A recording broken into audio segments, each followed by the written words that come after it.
Do you feel like you're barely keeping your head above water? That no matter how hard you try, meaningful progress remains out of reach? Heather gets that. She battled an eating disorder for years before seeking help. Now in recovery, Heather is here to tell you that positive change is possible even when it doesn't feel that way. Join her as she shares openly about her struggles and small triumphs. Fair warning though, Heather doesn't hold back. Her candid story may trigger some.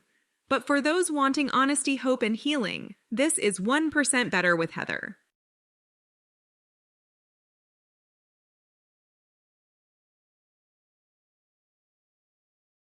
Hey there, mellow gaffers, and welcome to 1% Better with Heather. On today's episode, I'm going to talk about stuff that helped me through eating disorder recovery.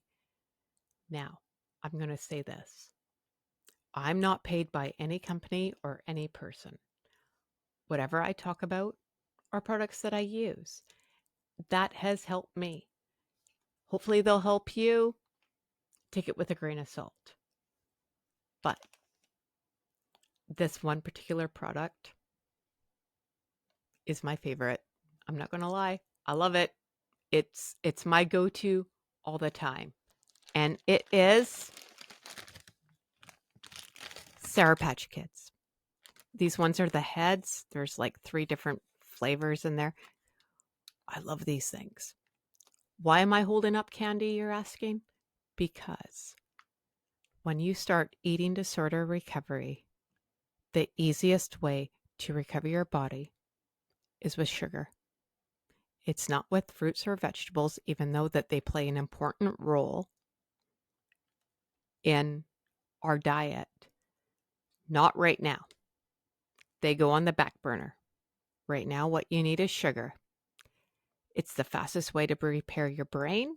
It's the fastest way to repair whatever damage you've done on your insides. Your body loves sugar. You are not going to repair your eating disorder on a carrot or a piece of celery. Sour Patch Kids. I could go up to my cupboard right now and show you how many Sour Patch Kids are in my cupboard. And I'm not embarrassed about it. It's the best thing to do for you. So get out of your head, get away from slick, and go get yourself some Sour Patch Kids. You will feel 1,000 times better. Who doesn't love candy? I love candy. I'm like a 5-year-old. Give me all the candy. I know it's hard right now if you're in that part of your eating disorder and you're like, oh, I gotta eat that. Yeah, no, you can. Go and eat them. Game changer. 1% Better every day. Take care of you. Hey there, my little gaffers, and welcome to 1% Better with Heather. On today's episode, we are going to talk mental hunger. If you're like me, you have mental hunger.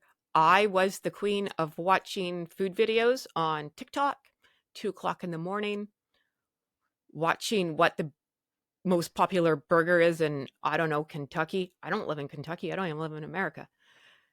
What do I care? And I would think to myself, oh man, I'm going to go have that. Or I would look at local places. I live in Vancouver, Canada. I would look at any restaurant that had a TikTok and I'd go through their menu and I would watch people's videos and be like, I'm going to go get that tomorrow. I'm going to go get that tomorrow. And I'd fight off the hunger and go to sleep and wake up and be like, yeah, no, that's not happening. And start that cycle all over again.